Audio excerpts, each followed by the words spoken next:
Jangan lupa subscribe di YouTube channel Metro TV News dan juga nyalakan notifikasinya.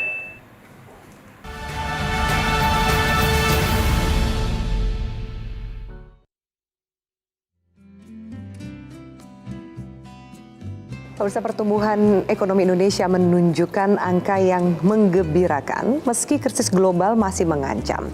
Nah, di sisa waktu kurang lebih 2 tahun, Presiden Jokowi harus tancap gas untuk meletakkan legasi yang kuat bagi kesinambungan pembangunan Indonesia ke depan. Bagaimana Presiden Jokowi menjaga tren positif perekonomian dan juga menciptakan transisi pemerintahan yang kondusif yang tentunya menjunjung persatuan dan kesatuan. Sudah bersama saya Presiden Republik Indonesia Bapak Joko Widodo. Pak Jokowi, apa kabar Pak? Alhamdulillah baik. Alhamdulillah sehat. Baik. Alhamdulillah Bapak.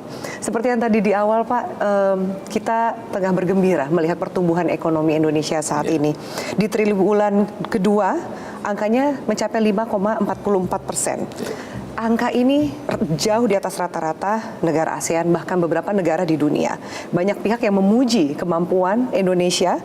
Lalu sebenarnya apa kunci pertumbuhan ekonomi kita dan bagaimana menjaga kestabilannya, Pak? Ya, kalau kita lihat Mbak Fi, ya, sejak di kuartal pertama kita tumbuh di 5,01%. Kemudian di kuartal kedua kemarin kita tumbuh 5,44%. 5,44% ini didukung dari konsumsi rumah tangga, itu 56%. Dan konsumsi rumah tangga kita tumbuh di 5,5, ini tinggi sekali. Kemudian juga didukung oleh ekspor kita yang baik. Dan kita sudah 27 bulan ini selalu surplus neraca perdagangan kita, selalu surplus.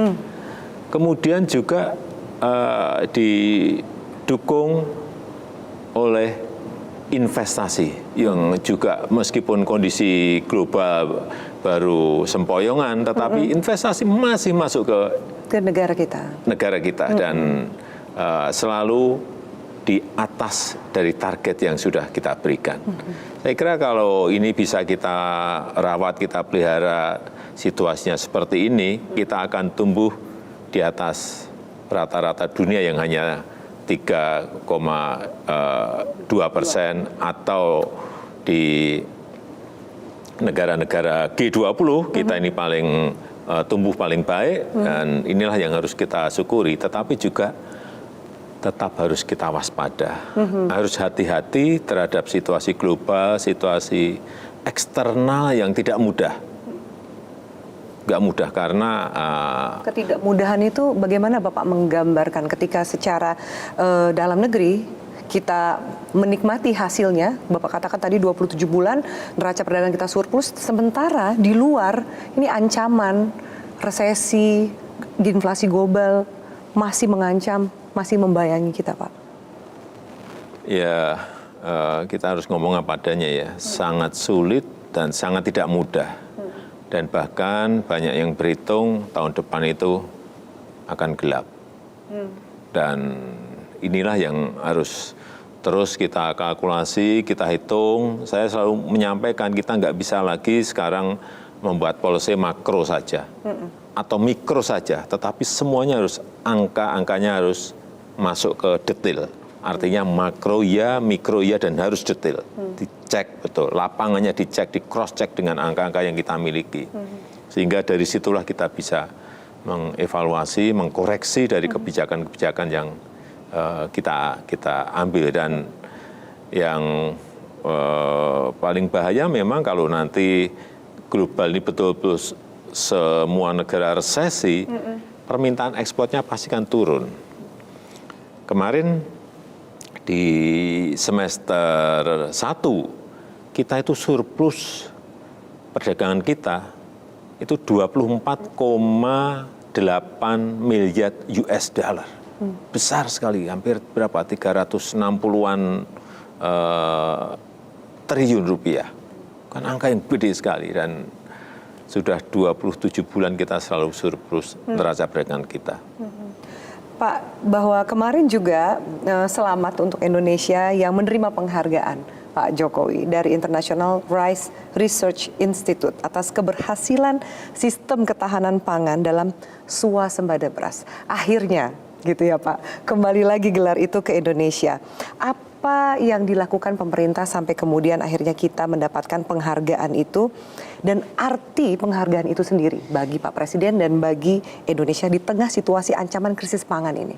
Ya, ini betul-betul patut kita syukuri ya, karena dalam situasi krisis pangan global kita justru mendapatkan sebuah sertifikat penghargaan dari International Rice Research Institute yang juga kemarin dilihat juga oleh FAO. Ini menunjukkan bahwa kerja keras kita semuanya, utamanya para petani, ini membuahkan sebuah hasil. Dan juga infrastruktur di bidang pertanian yang kita bangun, bendungan, embung, irigasi. Coba kita lihat dalam 7 tahun ini telah selesai 29 bendungan. Akhir tahun ini akan tambah 9 bendungan, berarti 38 bendungan besar. Dan di 2024 nanti akan selesai insya Allah 61 bendungan. Plus 4.500 embung. Plus jaringan irigasi untuk 1,1 juta hektar baru. Nah, proses ini yang kadang-kadang tidak pernah kita hitung betapa cepatnya datang itu yang namanya swasembada beras. Plus juga ada ekstensifikasi, intensifikasi, kemudian perbaikan sistem pemupukan misalnya, terus kita lakukan. Krisis pangan juga menjadi ancaman global, Pak Jokowi. Nah, apa jaminan ketika kita mendapatkan penghargaan buah dari hasil kerja keras sektor pertanian? Apa jaminannya agar keberlangsungan swasembada beras ini dan juga ketahanan dari pangan kita terus terjaga? Ya terus, jadi pembangunan bendungan harus terus ditambah, pembangunan irigasi harus terus ditambah, pembangunan untuk embung-embung di desa-desa harus terus ditambah, plus riset mengenai varietas juga jangan dilupakan terus-menerus. Kalau sekarang misalnya per hektar hanya 5,1 ton, nantinya dengan varietas baru harus bisa lebih dari 6 ton atau lebih dari 7 ton, sehingga produktivitas pertanian kita menjadi baik. Yang kedua juga selain beras, kita juga ingin mengembangkan sorghum, porang, kemudian sagu, yang ini bisa menjadi diversifikasi pangan kita. Atau bisa dipakai untuk mengganti dan campuran dari gandum. Misalnya gandum, karena import kita juga gede sekali gandum, sehingga ini juga perlu substitusi, perlu campuran sehingga kita tidak begitu tergantung import kita dari negara-negara lain. Plus juga yang importnya besar jagung. Saya ingat 7 tahun yang lalu import kita 3,5 juta ton. Hari ini import kita tinggal 800.000 ton. Ini juga artinya ada produksi, artinya ada supply dari petani-petani kita, sehingga import kita menjadi berkurang. Saya kira nanti yang lain juga sama. Gula yang import kita juga gede sekali. Perkiraan kita mungkin 4 tahun kita nanti akan sudah bisa swasembada juga.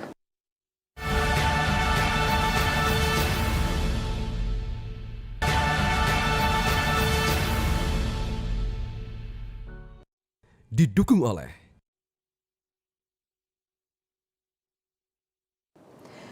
ancaman krisis pangan tadi kita sudah bahas. Tapi satu lagi mengenai ancaman energi, Pak Jokowi. Kita punya potensi yang juga banyak sebagai sumber energi. Saat ini yang disoroti adalah bagaimana pemerintah mengeluarkan dana subsidi yang sangat besar. Nah, bisa Bapak jelaskan, ada dilema tertentu juga bagi masyarakat bahwa subsidi tetap harus dilakukan. Angka 500 triliun lebih itu adalah untuk sebuah kebaikan dalam jangka waktu yang cukup panjang? Ya, ini memang perlu transisi ya. Mungkin akan saya mulai dengan masalah harga dulu. Harga Pertalite, sekarang harganya kan 7.650. Harga sebenarnya, harga keekonominya adalah 17.100. Kemudian solar sekarang harga 5.150. Harga sebenarnya, harga keekonomiannya adalah 19.000. Jauh sekali. Artinya, terus sisanya ada subsidi. Pertamax juga sama, 17.300 harusnya kita dijual hanya 12.500. Sisanya subsidi, sehingga total subsidi tahun ini kita perkirakan 502 triliun. Sebuah uang APBN yang gede sekali. Dan ini memerlukan transisi untuk mengurangi subsidi, tetapi juga kita melihat momentum waktunya. Jangan sampai kita menaikkan harga, mengurangi subsidi, nanti pertumbuhan ekonomi jadi turun. Karena daya beli Masyarakat rakyat turun. Daya beli rakyat turun artinya konsumsi turun. Konsumsi turun artinya pertumbuhan ekonomi juga ikut turun. Hitung-hitungan seperti yang semuanya harus terkalkulasi dengan baik, dengan angka-angka yang betul-betul datanya akurat, jangan sampai keliru. Belum berhitung masalah sosial politik, dampak dari kebijakan itu. Saya kira inilah yang selalu saya sampaikan, agar dihitung, agar dievaluasi, hitung lagi, evaluasi lagi, kapan waktunya kita menyelesaikan masalah subsidi ini. Dan kita juga ingin membenahi mekanisme subsidi agar tepat sasaran. Sehingga saya sudah 3 bulan yang lalu saya sampaikan, apakah bisa disiapkan platform aplikasi untuk betul-betul memonitor, memantau siapa sih yang harus beli Pertamax, siapa sih yang harus beli Pertalite, siapa sih yang harus beli solar yang bersubsidi. Semuanya kalau nanti bisa tepat sasaran itu juga akan mengurangi beban APBN. Sambil menunggu momen transisi itu, Pak Jokowi. Tapi di satu sisi kan realitanya kenaikan harga pangan dan BBM tidak bisa selamanya ditahan. Angka subsidi 502 triliun itu kan tidak akan seterusnya selama-lamanya diberikan oleh pemerintah. Momentumnya nih kapan, Pak? Ya, prinsip saya dari dulu yang kita lihat itu rakyat dulu, utamanya rakyat bawah. Bagaimana dampak dari kenaikan nanti terhadap mereka. Artinya sekali lagi, subsidi harus tepat sasaran, rakyat di bawah betul-betul harus terbantu dari adanya subsidi ini dan jangan sampai mengurangi daya beli rakyat. Yang paling penting itu. Dari angka yang Bapak katakan harus dikalkulasi dengan akurat, apakah tahun depan juga akan ada dana ratusan triliun itu untuk subsidi bagi rakyat? Kalau subsidi ini tahun depan masih, hanya berapanya kita yang belum tahu. Apalagi situasinya menghadapi masa yang gelap. Karena kita juga belum tahu harga minyak sampai harganya setinggi apa atau serendah apa kan kita belum tahu. Tapi subsidi tetap harus diberikan. Ketika semua mengatasnamakan rakyat, Pak Presiden, ada yang melihat juga, waduh, jangan-jangan Pak Jokowi ini takut untuk mengambil langkah yang tidak populer secara politis. Momentumnya masih dijaga-jaga jelang 2024. Benar nggak, Pak? Enggak. Ini bukan urusan takut dan tidak takut atau populer dan tidak populer, tetapi betul-betul kalkulasi ekonominya ada, kalkulasi sosial politiknya ada, dampaknya apa. Karena situasi globalnya ini tidak situasi normal, gitu. Ketidakpastiannya sangat tinggi. Beda kalau situasi normal, udah kemarin-kemarin saya naik Langsung saya putuskan seperti 2014-2015 dan kita juga naiknya sangat tinggi sekali saat itu. Dari lebih dari 80% subsidi BBM saat itu saya potong. Tapi ruang fiskal kita saat itu langsung mendapatkan tambahan kira-kira 198 triliun, saya ingat. Sehingga inilah yang betul-betul harus dihitung karena situasinya tidak normal. Global ketidakpastiannya tinggi. Jangan sampai keliru kalkulasi sehingga menurunkan pertumbuhan ekonomi. Growth-nya justru turun.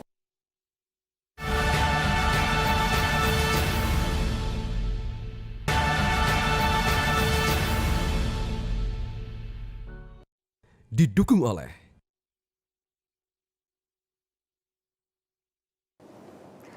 Pak Presiden, kita lanjutkan. Sepertinya saya masih ingin bertanya soal subsidi BBM. Kalau tadi sempat Bapak jelaskan, ini tidak ada urusan dengan populer atau tidak populer. Bukan politis, tapi lebih ke kalkulasi hitungan yang akurat. Supaya subsidi itu masuk ke masyarakat tepat sasaran. Nah, di satu sisi Pak, bukankah itu menjadi legacy yang baik Pak? Ketika menaikkan harga BBM, momentumnya Pak. Mungkin tahun depan atau 2024 suasana politisnya akan lebih kental dengan ruang gerak yang lebih sempit dibanding hari ini Pak Jokowi. Enggak seperti itu. Jadi ini bukan masalah legacy, bukan masalah legacy. Ini adalah masalah rakyat yang baru saja akan pulih dari pandemi, tetapi kemudian dibebani lagi oleh misalnya kenaikan BBM misalnya, ya akan betul-betul menurunkan daya beli rakyat. Ini yang harus dikalkulasi. Kita ini ingin mencari titik keseimbangan agar APBN sehat, tetapi daya beli rakyat juga bisa kita jaga. Kan titik keseimbangan itu yang ingin kita cari. Tapi kan mencari angkanya itu yang tidak mudah. Bahkan ada yang mengatakan, aduh sayang sekali uang 500 triliun lebih ini uang yang bakar uang saja gitu. Mereka berarti tidak paham bagaimana kalkulasi yang dilakukan oleh pemerintah. Ya itu yang kita lakukan di 2014-2015 dulu. Kita menyampaikan seperti itu dan kita memang mendapatkan 198 tadi. Tetapi situasi sekarang berbeda. Kita ini baru krisis kesehatan karena pandemi yang belum pulih, masuk kena imbas karena ada perang di Ukraina, kemudian muncul krisis pangan, kemudian muncul krisis energi, kemudian muncul krisis keuangan. Ini betul-betul sebuah krisis yang multidimensional yang semua negara tidak menduga sebelumnya bisa separah ini, rantai pasok semuanya rusak semuanya. Hingga jangan sampai sekali lagi kita terlalu gerusa-gerusu memutuskan. Semuanya harus lewat kalkulasi yang detail, harus hati-hati, harus waspada, jangan sampai polisinya keliru. Salah satu yang kita nantikan dampak yang lebih dahsyat adalah momentum G20, Pak Jokowi. Nah, momentum ini bagaimana Indonesia bisa memanfaatkan G20 untuk mencari solusi atas masalah yang dihadapi dunia, terutama di sektor ekonomi. Bapak juga bahkan sempat berkunjung ke Ukraina dan juga Rusia. Adakah sesuatu yang ingin disampaikan Indonesia dalam skala yang lebih global, Pak? Ya, ini menjadi presidensi G20 ini kan menunjukkan kepercayaan dunia kepada Indonesia, kepercayaan dunia kepada kita, dan kita ingin menggunakan G20 ini untuk juga ikut menyelesaikan persoalan-persoalan global, meskipun tidak mudah. Kita menjadi presiden G20 dalam situasi yang betul-betul sangat sulit, rumit, sangat sulit, dan saling tumpang tindih yang saling bergelut juga ya, tidak mudah ya, sehingga agenda besar kita kemarin adalah arsitektur kesehatan global, kemudian ekonomi digital, kemudian transisi energi menuju ke ekonomi hijau. Ya. Tetapi ini nanti menurut saya akan lebih banyak kita berbicara masalah perang Ukraina, krisis energi, krisis pangan. Itu dong, Pak, temanya. Iya, akan lebih ramai di situ. Tetapi Indonesia ingin memperjuangkan kepentingan negara berkembang dan negara berpenghasilan rendah karena memang sekarang yang terdampak dari krisis global itu ya mereka. Mereka ini. Iya. Lalu sejumlah proyek besar, salah satunya adalah IKN. Proyek-proyek yang lain juga banyak yang besar yang bersifat dengan multi years, Pak Jokowi. Apa yang membuat Bapak yakin di tengah situasi secara realistis bahwa proyek IKN akan tetap jalan? Banyak suara yang mengatakan ditunda dulu saja, fokus saja dulu ke ekonomi dan juga kesehatan dan jadi energi. Ini IKN ini adalah gagasan lama ya, sejak Bung Karno. Bukan jangan orang berpendapat wah itu dipaksakan karena itu gagasan baru. Bukan, ini gagasan lama yang sudah dicetuskan oleh Bung Karno saat itu akan pindah ke Palangkaraya. Kemudian Pak Harto juga sama, ingin memindahkan. Ini untuk apa sih? Untuk mengurangi beban Jakarta yang memang bebannya terlalu, menurut saya terlalu sangat berat. Dan juga Pulau Jawa. Kita ingat, kita memiliki 17.000 pulau. 17.000 pulau yang kita miliki, tetapi di Jawa sendiri itu populasinya 56%. Populasi Indonesia itu ada di Jawa. Ya. 149 juta penduduk Indonesia ada di Jawa. Ya. Terus yang lain-lain kebagian apa? Ekonomi, PDB ekonomi Indonesia itu 58% ada di Pulau Jawa. Dan paling besar ada di Jakarta, terus yang 17.000 pulau yang lain Bagaimana dapat nasibnya? apa? Ini yang sering saya sampaikan, diperlukan yang namanya pemerataan ekonomi, pemerataan infrastruktur. Dan yang kedua, IKN ini juga undang-undangnya sudah ada, disetujui dan didukung oleh 93% dari fraksi-fraksi yang ada di DPR. Terus ditanya, masih ditanya lagi penting dan tidaknya. Kemudian yang ketiga, mengenai pembiayaan. Kan ini tidak semuanya dari APBN. Kurang lebih hanya 20% dari APBN. Yang lain 80% dari investor, dari investasi, dari KPPU, dari PPP. Dari situ. 20% pun itu kan ini pekerjaan ini bukannya setahun 2 tahun semasa saya, tapi ini mungkin bisa 15 tahun, bisa 20 tahun. Jangka panjang ini pekerjaan ini. Jadi jangan dilihat terus nanti APBN ke situ semua. Kan tidak seperti itu. Ini dimulai dulu dari infrastrukturnya, kemudian istana dan gedung kementerian. Bertahap dan bertahap semuanya. Jadi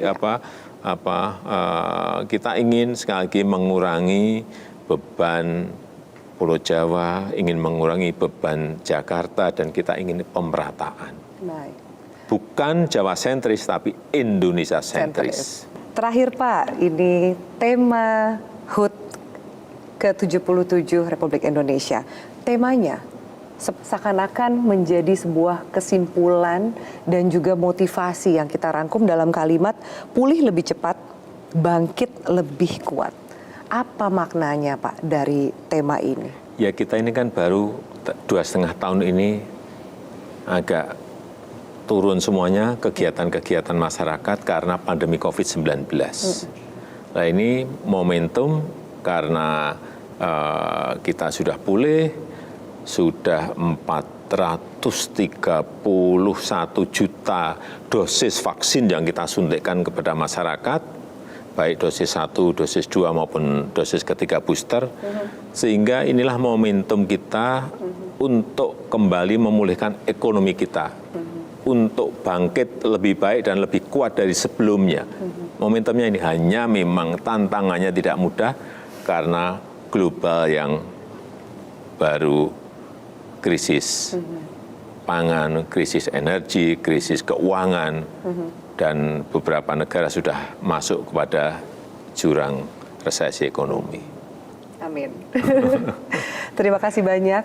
Mbak Afi, terima kasih. Pak Presiden untuk waktu dan juga diskusinya. Doa yang sama untuk kemajuan dan pembangunan Indonesia. Terima kasih Bapak. Terima kasih Mbak Afi. Terima kasih Bapak. Terima kasih. Dan pemirsa, pekerjaan rumah yang banyak membutuhkan pemimpin yang mampu mengorkestrasi seluruh kekuatan dan juga dukungan semua elemen masyarakat. Mengutip tadi pernyataan terakhir Pak Presiden, mengambil momentum di HUT ke-77 Republik Indonesia ini. Tema pulih lebih cepat, bangkit lebih kuat harus menjadi semangat kita bersama untuk membangun masa depan Indonesia tercinta. Saya Afin Malik undur diri. Terima kasih atas atensi Anda. Sampai jumpa.